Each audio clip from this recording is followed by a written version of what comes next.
Bonjour. Aujourd'hui, on va commencer le deuxième chapitre qui s'appelle l'impôt général sur le revenu ou l'impôt sur le revenu. Et on va commencer, comme on l'avait fait pour l'IS, par le champ d'application de l'impôt. Par champ d'application, on va entendre et les revenus imposables et les personnes imposables. Alors pour les revenus imposables, l'IR s'applique au revenu global. C'est pour cela qu'on appelait l'IR l'impôt général sur le revenu. C'est l'ensemble des revenus. Il s'agit des revenus catégoriels les plus divers, organisés sous 4 catégories principalement: les revenus professionnels, les revenus salariaux, les revenus de capitaux mobiliers et les revenus agricoles. Voilà pour les revenus imposables. Alors les personnes imposables, principalement, l'IR va s'appliquer aux personnes physiques. On l'appelait dans le temps l'impôt général sur les revenus des personnes physiques. Maintenant, on l'appelle tout court l'impôt sur le revenu. Mais il est sous-entendu que c'est principalement les personnes physiques. Mais il s'applique également aux personnes morales organisées sous forme de sociétés de personnes qui ne comprennent que des personnes physiques.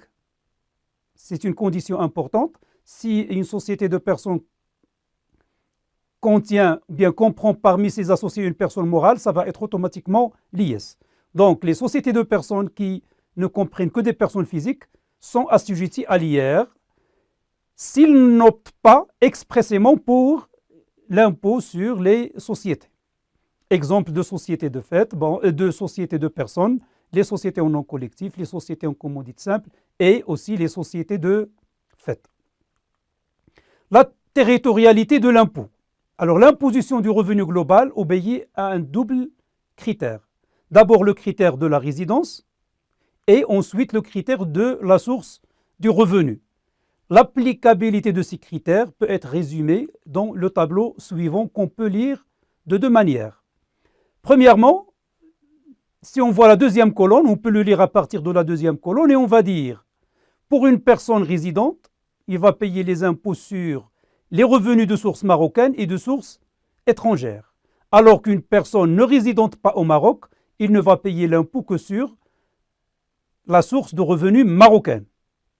Si on lit le tableau horizontalement, on va dire que les revenus de source marocaine sont imposables, quelle que soit la résidence, qu'elle soit au Maroc ou à l'extérieur.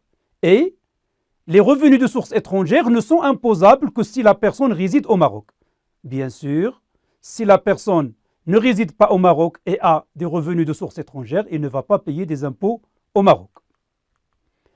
La territorialité de l'impôt, on a dit que le critère principal c'est la résidence. Alors il y a résidence habituelle au Maroc s'il y a au Maroc un foyer permanent d'habitation ou un centre d'intérêt économique, c'est-à-dire l'activité principale, l'activité professionnelle principale. Et aussi, troisième condition importante, s'il y a séjour de manière continue ou discontinue au Maroc de plus de 183 jours, c'est-à-dire pratiquement la moitié de l'année au Maroc.